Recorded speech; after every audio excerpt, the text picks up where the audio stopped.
pag-usapan natin ang proof na yung chipmunk na yan ay pekeng Duterte supporter at hindi dapat pagkatiwalaan, mga kababayan. Alright? I hope makita to ni Miss Maharlika kasi tinitira siya pa ilalim ni Chipmunk. Feeling ko, nalasing si Chipmunk kaya nakapag-post ng ganito. Yeah, I think. Kasi baka mahilig siyang uminom, no? Eto. Hello sa mga Bisaya, diha paki-translate.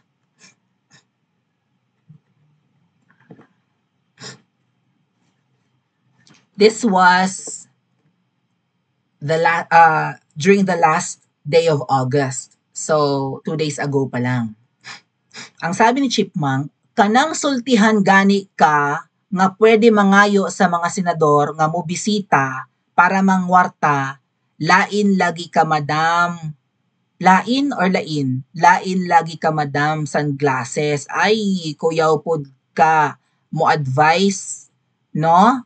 Nawong kwarta di ay ka. Change us. Anong change us? Baka don't us. Baga huwag kami.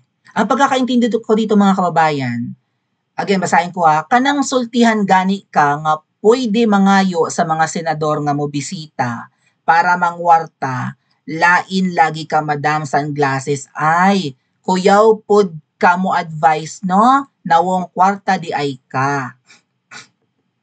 Sinabihan daw siya ni Madam Sunglasses niyang tinatawag, and I think he's pertaining to Miss Maharlika.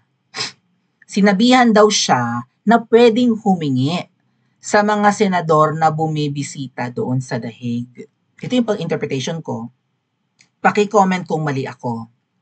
Sinabihan daw siya ni Mother Dragon or Madam Sunglasses niyang tinatawag. Wala naman ang ibang mahilig mag-sunglasses na nakaaway itong Chipmunk, kundi si Miss Maharlika.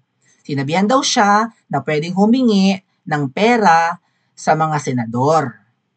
Ano yung ibig sabihin ng lain lagi ka madam? Kasi yung lain, lain or lain, iba ka talaga, madam. Yun yung isang meaning. Ngayon kung lain lagi ka, either iba ka or masama ang ugali mo, Madam Sunglasses. Paki-comment nga po kung anong pagkakaintindi nyo. Kuyaw pod ka mo advice, no? Ano yung kuyaw? Unsay kuyaw? Search ko nga, leche. Kasi hindi ko naman alam ang lahat ng Visayan word. Kuyaw meaning delikado ang kuyaw? Delikado kang magpayo or nakakatakot? Sabi ni Vance, nakakatakot kang magpayo. No? Mukhang pera ka pala. Yon. Mukhang pera ka pala, Madam Sunglasses. Nagulat ako sa post niyang to. Kasi itong si Chipmunk, he's trying his best na walang maamoy na nega sa kanya. Kung gusto niya sigurong awayin si Miss Maharlika, baka yung mga friends lang niya yung, kayo namang away, wag ako. Parang gano'n, no? Katulad nung Aldog.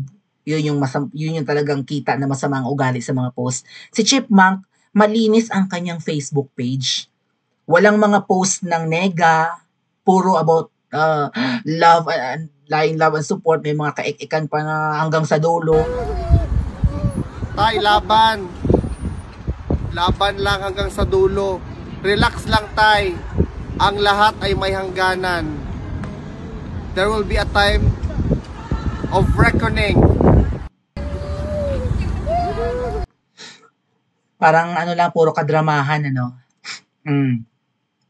Malinis ang kanyang Facebook page, pero sumablay siya sa post na yon. And hindi ko alam, well, kung i-delete kasi niya, mabubuking na lasing ba siya nun or what? Kasi lahat ng mga post niya maayos eh. Wala, maayos ang kanyang, malinis ang kanyang page. Oh.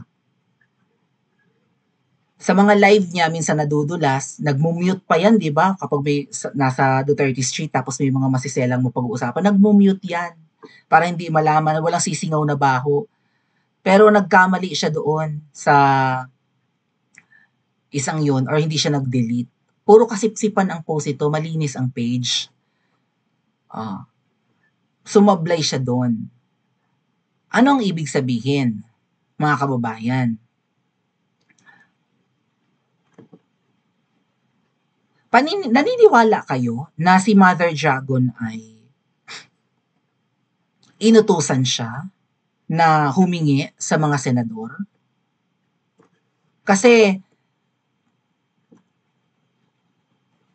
nung pumunta si Miss Maharlika, I think buwan ng Mayo yun, okay? Kahit pa paano nung simula, parang okay sila, di ba? Hanggang sa, ayun na nga, hindi naging maganda yung experience ni na Miss Maharlika. Parang ang dami nilang red flags. Plus dumagdag si Alpot na nagpakita ng mga malalaswang picture ni Tatay Digong. Plus nakita ni Miss Maharlika na masasama ang ugali nila. Plus marami nang nagrereklamo ng mga galing iba't ibang lugar, Switzerland, UK, na ayaw nang bumalik. Plus inabutan naman ni na Miss Maharlika na nagkakagulo na nagwawarlahan na sila doon. May naghahari-harian sa labas ng ICC. Hindi accommodating sa kapwa Pinoy. Pero sa simula, parang inignore ni na Miss Maharlika at Spoke Sally Roque yung mga ganun no? Yung masamang ugali, sigalot and all. Pinilit nga sila magkabate. Oo nga pala, Chipmunk.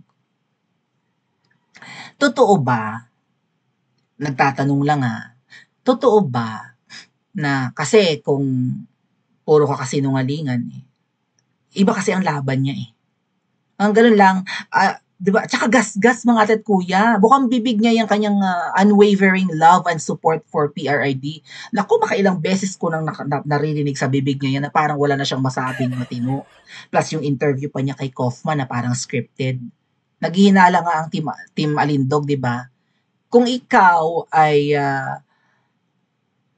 magaling na interviewer at kung sa'yo talaga yung pinrepare mong questions, pag narinig mo yung sagot ng kausap mo, tapos interesting, may follow-up question ka. Pero nung in-interview mo si Kaufman, tuloy-tuloy ka lang sa pagtatanong, deadma ka sa sagot. Hindi ganyan ang tamang reporter, hindi ganyan ang tamang journalist, hindi ganyan ang magaling na interviewer. Kasi kung actively listening ka sa iyong kinakapanayam at may sagot na interesting, may follow-up ka 'di ba? Nagpa-follow-up question ka. So parang scripted yung interview mo with Kaufman and nakaladkad yun ng bongga si Ma'am Hanilet. Isa ka sa basher ni Ma'am Hanilet.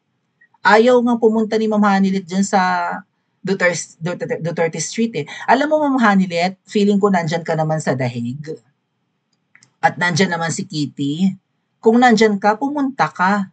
Hindi mo kailangan magpa-interview. Samahan mo lang ang anak mo. Tingnan natin kung hindi mangilag si Chipmunk. Going back sa tanong, Chipmunk, gaano katotoo na may shinare sa'yo si Ma'am Hanilet na chika regarding sa isang taong gustong-gustong makapasok sa ICC at nagkukunwari pang NARS ni PRRD para lang payagan. Pero chinismis mo dun sa nagkukunwaring NARS. Sekreto yung kinuwento ni Ma'am Hanilet, pero itinawid mo yung kwento doon sa tinutukoy ni Ma'am Hanilet na tao. Alam niyo mga kababayan, gusto kong makita si Ma'am Hanilet sa mga susunod na rally dyan sa labas ng ICC. And I feel na nandyan si Ma'am Hanilet. Tingnan natin kung interviewin ni Chipmunk si Ma'am Hanilet. Kasi ang nakarating sa amin, ilag na ilag si Chipmunk kay Ma'am Hanilet. Mga, di ba, binabatikos na nila si Kitty? Pero, tamo, friend ngayon kay Kitty, sumisip-sip ngayon kay Kitty. Si Atty. Harry Roque, hinamo niya ng suntukan sa salitang Bisaya para hindi malaman ni Spokes. Nalaman. Noong nagharap, ngayon mo sabihin ang hamon mo sa akin, sabi ni Spokes, let's not talk about that here. Yun lang ang sagot ni Chipmunk. Plastic. And now you're telling us, somebody told you or nag-utos sa'yo na humingi sa mga senador na bibisita sa dahig or kay PRRD para magkapera? Ang tanong ko sa inyo mga kababayan, naniniwala kayo na tinuruan siya ni Miss Maharlika na humingi sa mga senador na bibisita kay Tatay Digong? Or nag-iimbento lang siya ng kwento?